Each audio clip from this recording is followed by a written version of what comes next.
Bonjour à toutes et à tous, bienvenue, installez-vous confortablement. Je suis Vic fait du scrap, vous pouvez me retrouver sur les réseaux sociaux, sur Facebook, YouTube, Instagram et TikTok. Et c'est avec plaisir que je vous retrouve pour un nouveau projet de scrapbooking. Je vous présente le projet d'aujourd'hui. Il s'agit d'une boîte photophore qui peut faire office de boîte à friandises en s'ouvrant sur le dessus et en révélant de la place pour y mettre plusieurs friandises. Je suis démonstrateur Stampin' Up et vous pouvez me passer commande si les produits utilisés dans ce projet vous plaisent. N'hésitez pas également à liker et commenter cette vidéo. Vous pouvez également m'envoyer les photos de votre création si vous recréez ce projet. Pour réaliser ce projet, nous allons avoir besoin d'une feuille de papier DSP au format 30,5 par 30,5. J'ai choisi la collection Saison d'élégance de la marque Stampin' Up, notamment parce qu'il y a ces jolis reflets d'or sur les papiers qui vont faire briller justement notre petite guirlande. Nous aurons également besoin d'une feuille de papier fenêtrée. Également, nous allons utiliser une guirlande lumineuse qui va nous permettre d'embellir notre projet. Je prends et j'ouvre mon coupe-papier et on est parti. Je vais prendre l'une de mes feuilles de papier DSP. Alors pour ce projet, il est préférable d'avoir un papier où il n'y a pas forcément de sens de lecture sur le dessin, que ce soit en recto et en verso. L'idée c'est vraiment de pouvoir le plier et l'exposer dans tous les sens sans que ça ne mette les papiers à l'envers. Alors je vais prendre l'un des côtés, je vais ouvrir mon coupe-papier et on va venir couper un morceau à 28 cm. Donc je m'aligne ici à 28 cm sur la gauche et je viens découper une petite bande que je mets de côté. On va passer au pli sur ce côté. On va commencer par un premier pli à 3,5. Donc je m'aligne à 3,5 ici sur la gauche et je viens marquer mon pli sur tout le papier. Je vais retourner mon papier de l'autre côté pour vraiment avoir le côté non hors de visible et ça va faire des plis dans l'autre sens ici. On va venir faire un deuxième pli à 7 cm, donc je m'aligne à 7 cm juste ici et je viens marquer mon pli. On continue avec un troisième pli à 10,5 cm.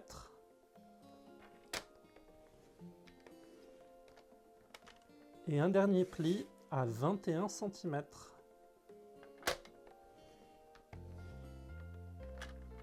On va retourner notre papier d'un quart de tour pour être sur la longueur des 30,5 juste ici. Et on va venir faire plusieurs plis. Un premier à 7 cm.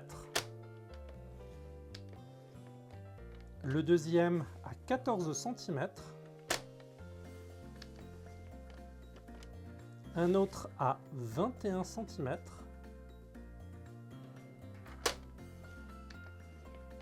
Et le dernier à 28 cm.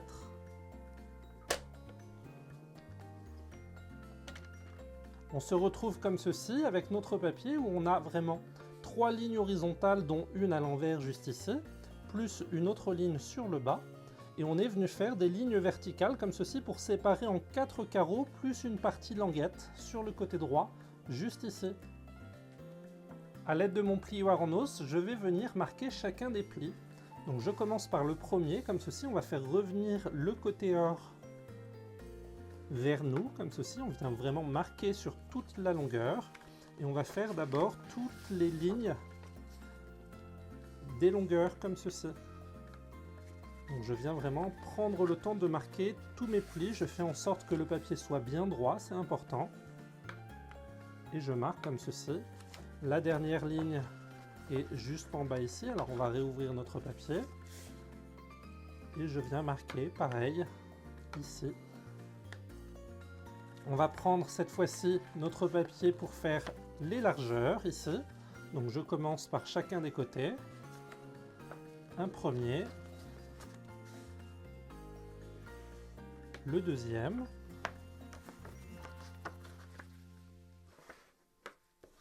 Le troisième et la petite languette juste ici, c'est le dernier pli.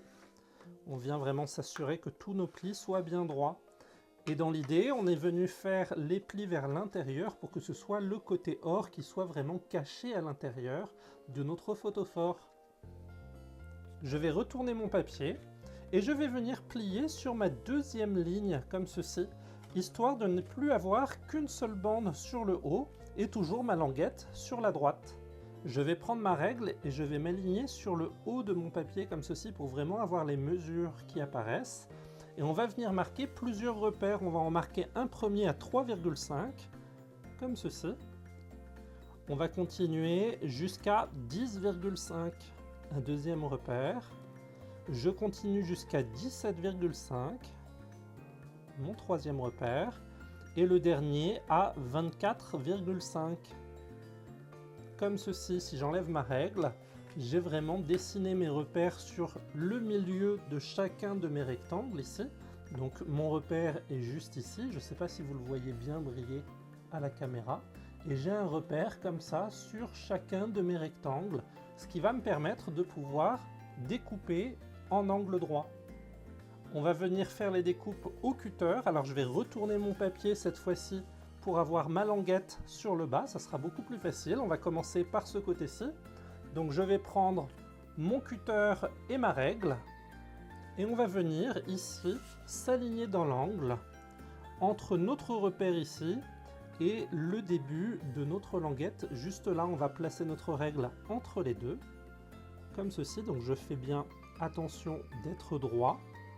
Et je vais venir couper les deux épaisseurs de papier. On a vraiment deux morceaux de papier. Ça va se déplier et faire des grands triangles comme ceci.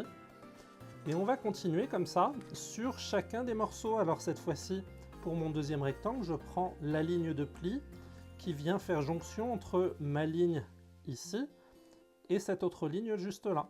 Donc la jonction est juste ici. Je m'aligne avec mon point de repère et je viens couper droit tout du long. J'hésite pas à repasser une deuxième fois si j'ai besoin pour être sûr de pouvoir soulever comme ceci ce triangle. On va continuer toujours sur la troisième partie. Donc je vais m'aligner ici à la jonction. Je vais faire en sorte d'avoir mon point de repère ici bien aligné sur ma règle. Et je viens découper tout du long. Je repasse une deuxième fois pour être sûr que ce soit bien découpé. J'hésite pas à soulever si besoin. Il nous en reste un dernier, juste ici. Je viens à la jonction et je viens m'aligner avec mon point de repère juste en bas ici. Et on va venir découper pareil, en diagonale. On essaye de couper droit. J'hésite pas à repasser une deuxième fois pour vraiment retirer ce triangle comme ceci, histoire d'avoir une belle coupe franche. On va découper le reste au ciseau. On va venir s'aligner sur la ligne de pli pour venir découper nos triangles. Donc on vient vraiment s'aligner jusqu'à l'angle et on retire comme ceci de chaque côté un triangle qui se déplie comme ceci. On va le faire pour chacun des rectangles ici. Donc je viens suivre ma ligne de pli et je viens retirer mon triangle. On fait pareil pour le dernier morceau. Juste ici, ma ligne de pli et je retire mon triangle. Si vous regardez le papier, on a vraiment notre bande sur le bas et on est venu découper les triangles que l'on a formés avec les diagonales et on a suivi les lignes de pli pour vraiment les retirer à chaque fois. Si vous regardez votre papier, on a notre bande qu'on est venu découper ici avec du coup des petits triangles qu'on est venu former sur chacune des faces.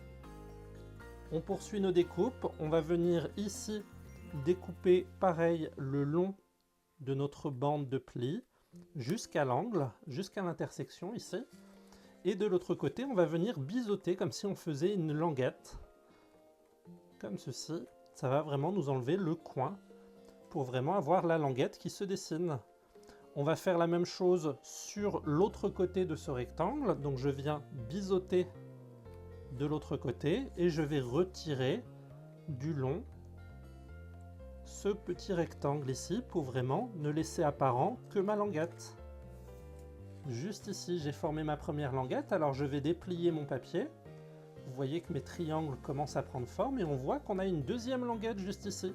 On va venir biseauter l'autre côté de cette languette. Juste ici. On tourne notre papier d'un quart de tour. On a nos 4 carrés qui sont visibles juste ici. On va venir découper sur les lignes de pli pour vraiment séparer chacun de ces carrés. Donc je n'hésite pas à prendre des ciseaux ou un cutter ou le coupe-papier. Je viens découper le long pour vraiment former mes différents carrés.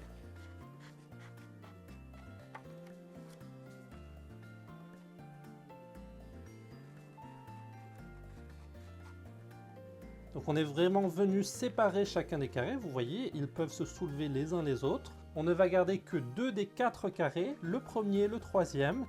Pour le deuxième et le quatrième, on va venir les biseauter de chaque côté. Donc je vais venir prendre mon carré comme ceci et je vais faire un grand biseau sur tous les côtés, histoire d'avoir des petites languettes qui se dessinent.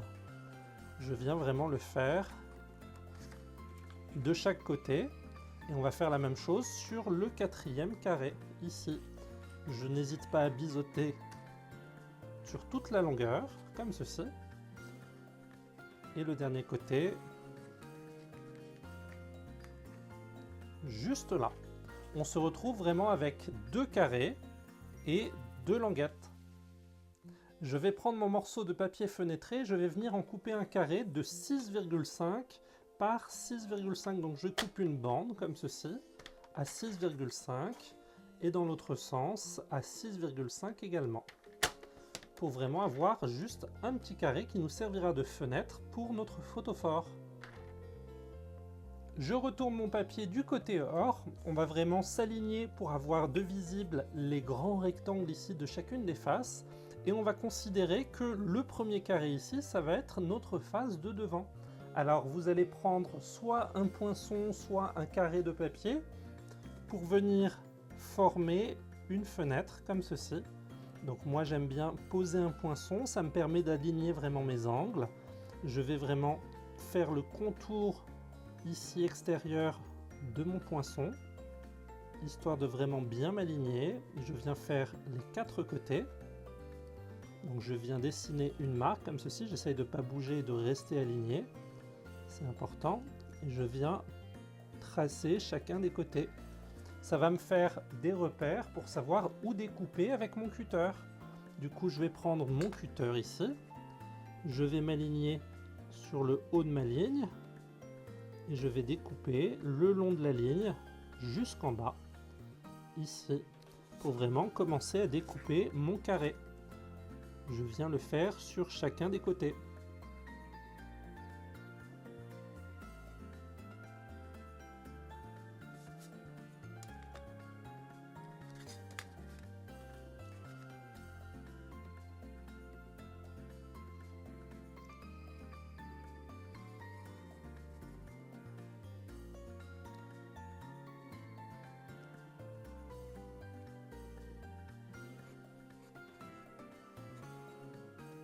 Notre fenêtre est découpée, on va pouvoir venir y placer notre morceau de papier fenêtré qu'on est venu découper. On va le placer sur le côté or, c'est le côté intérieur ici, et on va venir du coup mettre une bande autocollante tout autour.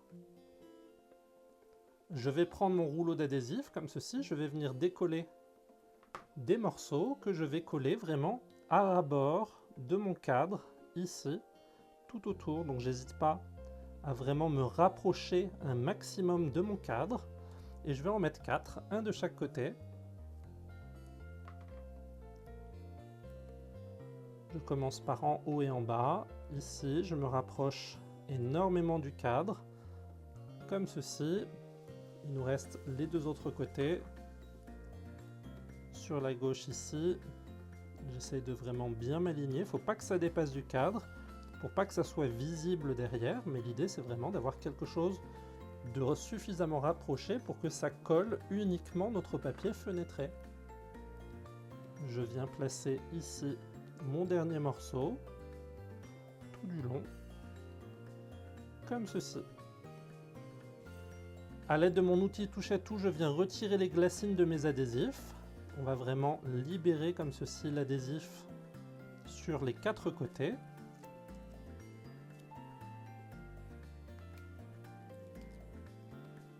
Et on va venir placer notre papier fenêtré par-dessus, de sorte à ce que ça recouvre vraiment notre fenêtre, comme ceci. Il faut vraiment que ça nous fasse une fenêtre transparente sur notre projet. Alors c'est pas grave si l'adhésif dépasse ici, de chaque côté.